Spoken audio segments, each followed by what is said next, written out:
The story continues with Azist puzzled about why she can't beat Desir, even though she's better than him in mana, casting speed, and fighting.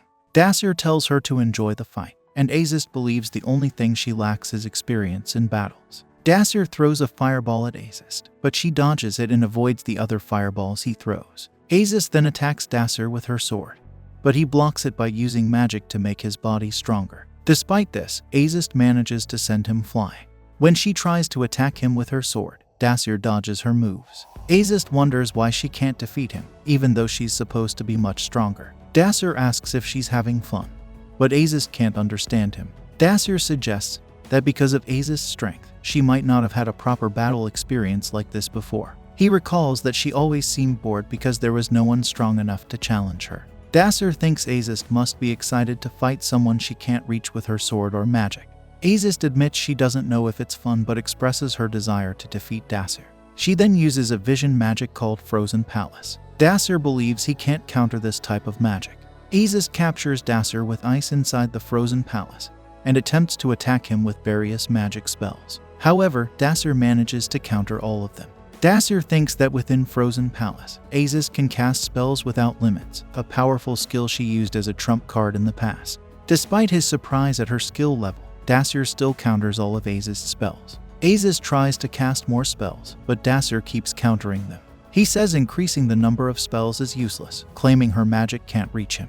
Azist realizes that Desir can easily counter her spells and contemplates using her sword. However, she doubts the sword alone will be enough. Wondering what to do when both her sword and magic fall short, Azist gets an idea. She sheathes her sword and deactivates the Frozen Palace spell. Azist concentrates her magic on her sword, impressing Desir. Meanwhile, Pram is locked in combat with Donetta. Donetta swings his sword at Pram, but Pram skillfully dodges each attack. In a swift move, Pram kicks Donetta. Romantica, observing the battle, checks on Pram's well-being and asks if he's okay. Pram reassures her that he's fine but acknowledges Donetta's strength.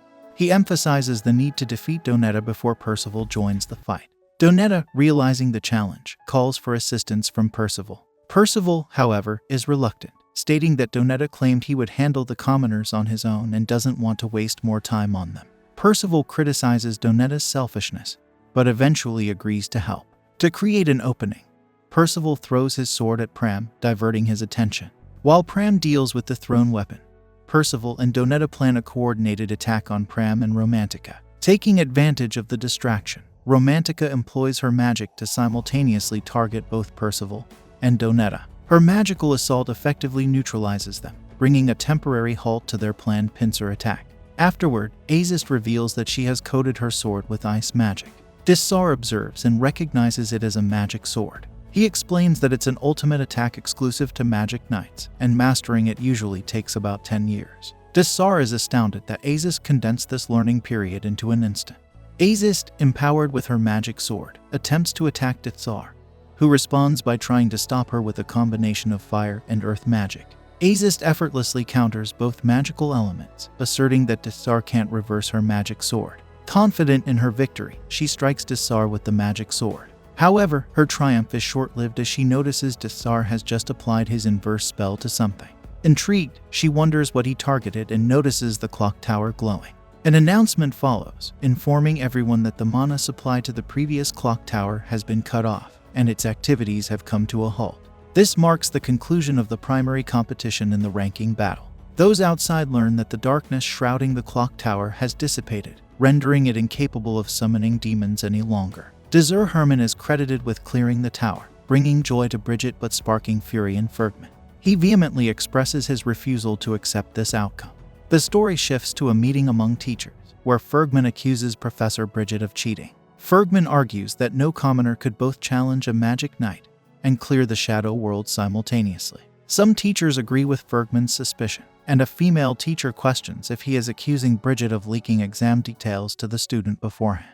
Fergman confirms this accusation without providing proof. The female teacher, however, argues that everyone witnessed the battle, and she sees no evidence of cheating. Fergman insists on investigating further to uncover the truth. Some teachers intervene, urging Fergman to remember they are in the presence of the headmaster. The teachers then reveal a list of single rankers chosen by the headmaster, leading the female teacher to question the purpose of the meeting if decisions are already made.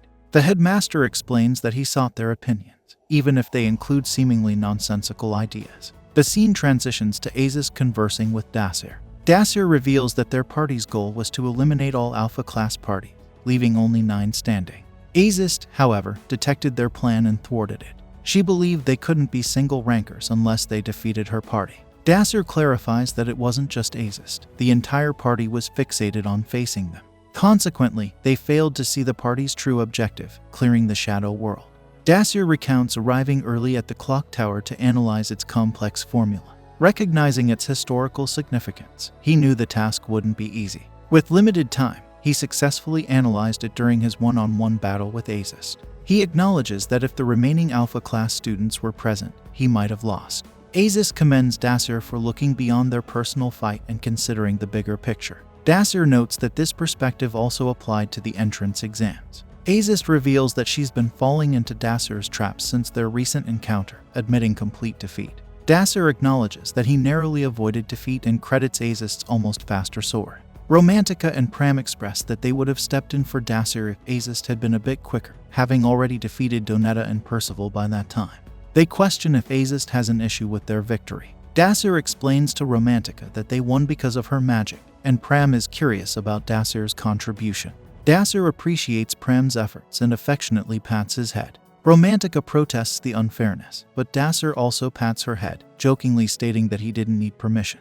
Azist mentions that Professor Ferdman has called her, revealing she has a favor to ask Desir.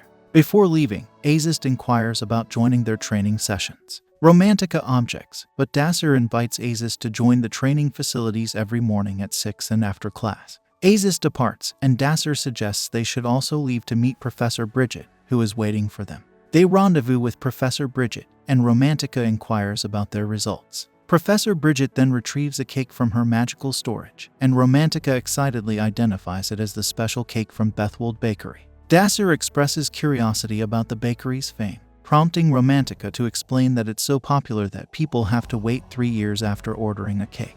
Romantica believes their success is evident since Professor Bridget brought out this coveted cake, and Bridget confirms their achievement. Bridget announces that all 3 of them are now registered as single rankers and have been promoted to Alpha class. To celebrate, they indulge in the delicious cake, and Desir expresses gratitude to Professor Bridget for her support. Bridget casually mentions that it's fine, considering they made a certain nasty pig squeal. As the others enjoy the cake, Bridget reminisces about the time when Desir was a child at the orphanage. While other kids played, Desir approached Professor Bridget, asking her to teach him magic. Despite initially struggling, Desir practiced and improved, ultimately becoming remarkably strong. Meanwhile, elsewhere, a group of individuals is plotting to infiltrate the magic tower. This brings an end to our episode. If you enjoyed it, then don't forget to like, share, and subscribe for more anime recaps.